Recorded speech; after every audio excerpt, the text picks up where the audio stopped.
Once dry, Aral Sea sees new life. Imagine a body of water so large you could fit the entire country of Ireland inside it. Now, imagine it gone. Vanished. Not over millions of years, but within your own lifetime. This isn't a science fiction movie. This is the Aral Sea. Today, you will see fishing boats rotting in a sandy graveyard, 40 kilometers from the nearest drop of water. You will hear the story of 4 million people who watched their ocean turn to poison. But stick with us until the end, because there is a twist you won't expect.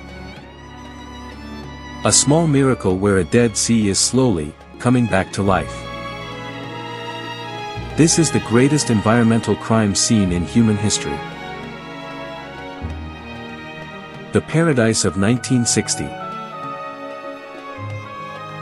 To understand the tragedy, we have to go back. Not to ancient history but to 1960. Back then, the Aral Sea was a jewel of Central Asia. It was the fourth largest lake on planet Earth, spanning 68,000 square kilometers. For the people of Kazakhstan and Uzbekistan, it was their ocean. Listen to these numbers. Every single year, fishermen hauled in 40 to 50,000 tons of fish carp, bream, and the beloved sturgeon, whose eggs we call caviar. Tens of thousands of men and women made their living on the water. Port cities like Aral Sea and Moynak buzzed with trade. Ships carried grain, fish, and machinery across the sea, connecting remote desert communities. But the sea did more than feed people. It was the region's air conditioner. The Aral Sea softened the brutal Central Asian climate. It made the winters warmer and the summers cooler. It brought rain to the dry soil. In 1960, if you stood on the shore, you saw wetlands teeming with birds and life. You saw a vibrant, breathing world. It seemed like it would last forever. The Soviet gamble. But just as the sea reached its peak, a decision was made in the offices of Moscow. The Soviet Union wanted to conquer the desert. They wanted to grow white gold cotton in the sands of Uzbekistan. And to do that, they needed water. Two great rivers fed the Aral Sea, the Amu Darya and the Sir Darya. The arteries of the Central Asian deserts. Starting in the early 1960s, Soviet planners drew a line on a map and said, "Turn the rivers around." They dug thousands of kilometers of irrigation canals. Soon, the water that once flowed into the sea was drowning cotton fields instead. For the farmers, it was a victory. But for the Aral Sea, it was a death sentence. By the mid-1980s, the rivers were giving the sea only a pathetic 2 to 5 billion cubic meters, while evaporation stole 40 billion. The sea was losing water faster than the rivers could replace it. The sea began to shrink.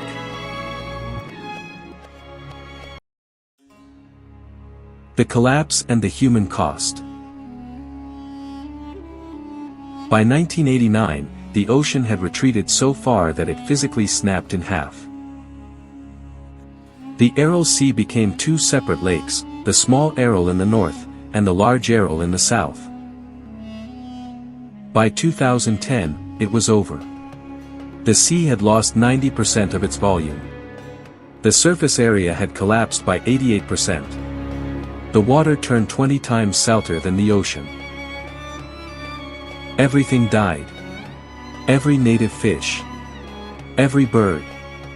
The fishing industry collapsed overnight. But the real horror was waiting on the wind. When the water vanished, it left behind a desert made of salt and poison, the Aralkum desert. For decades, Soviet cotton farming had used massive amounts of pesticides, dioxins, and chemical fertilizers.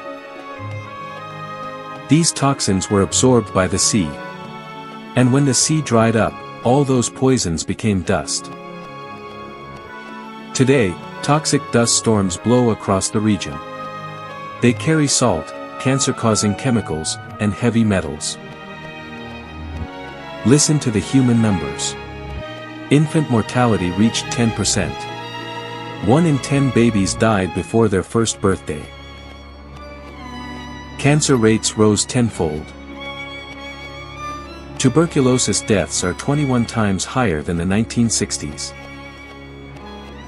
Researchers found these poisons in the blood of newborn babies. In breast milk. The dust is causing genetic damage mutations that may affect generations to come. 4 million people live in this zone. They breathe poison every single day. They are the forgotten victims of the Cold War. The timeline of death. Let's look at the timeline of death. Early 1960s, the rivers are diverted. The water level drops immediately. Mid-1980s, the rivers give just 2 billion cubic meters. The sea starves. 1989, the sea splits in two. The Southern Sea begins to die faster. 2010, 90% of the volume is gone. 2014, the final moment. NASA satellites pass over the southern basin and capture nothing. The eastern lobe of the large Aral Sea is completely dry. For the first time in modern history, the Aral Sea had vanished from the map. What remained was a graveyard of rusting ships. The miracle in the north. But this story does not end in despair. Because in 2001, the people of Kazakhstan said, "Enough." With funding from the World Bank, they built the Kokaral Dam. An 8-mile-long wall of rock and concrete. The goal was simple. You cannot save the entire sea. But maybe, just maybe, you can save the north. The dam worked. Immediately, the water level in the small Aral Sea began to rise. The salinity dropped. The fish came back. Today, the North Aral Sea has increased its water volume from 19 to 23.5 cubic kilometers. 36% of the Northern Sea is restored. That is the sound of a fishing industry reviving. It is not the 1960s. It is small. But it is real. In 2026, Kazakhstan announced a second phase. They are going to raise the water level even higher. By 2029, they hope to expand the surface area even more. The north is healing. The future and the dust. But what about the south? The Southern Sea in Uzbekistan is still a wasteland. It is likely gone forever. So now, the fight is against the dust. Since 2021, workers have planted over 1 million hectares of the dried seabed with a superhero plant, the Saxal shrub. This tough little bush can hold 4 tons of shifting sand with its roots. It traps the toxic dust before it can fly into the air. In 2026, the Green Aral Sea project planted another 90,000 seedlings. They cannot bring back the ocean. But they can plant a forest over the graveyard. Conclusion. The Aral Sea is a warning. It proves that politics can kill nature faster than any weapon. But it is also a testament to resilience. The sea is not coming back. But the people are. And where there was once only salt and poison, now, tiny shrubs are taking root. Life is finding a way. Even after disaster. Even after loss, life can return. Not the same. Not whole. But enough to begin again. If stories like this matter to you, stories of loss, but also hope, then like, share, and subscribe. It helps us bring more positive stories to the world.